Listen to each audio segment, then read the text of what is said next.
ஆண் பாவம் பொல்லாதது. இந்த படத்தினுடைய ஓவரால் கருத்து பல விஷயங்களை சொன்னாலும் முழுக்க நான் புரிந்து கொண்ட ஒரு விஷயம் என்னன்னா, மனைவி சொன்னால் ஒன்றும் ஒன்றும் இரண்டல்ல, ஒன்றும் ஒன்றும் மூன்று. இந்த தத்துவத்தை புரிந்து கொள்ளும்போது குடும்ப வாழ்க்கையை மிக சிறப்பாக செல்லும் என்பதில் எந்தவித ஐயமும் இல்லை.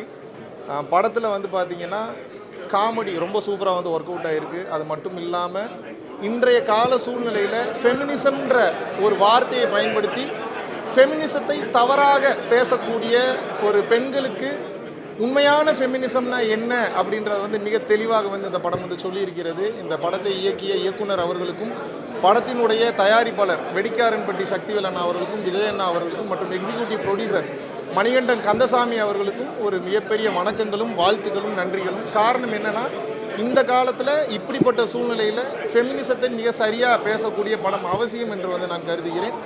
எல்லாவற்றிற்கும் இறுதியாக நான் சொல்ல வரக்கூடிய விஷயம் என்ன அப்படின்னா, இந்த படத்தில் நான் ரொம்ப நேசித்து பார்த்த கேரக்டர், படத்தை வந்து தூக்கி நிறுத்திய கேரக்டர்னே சொல்லலாம்.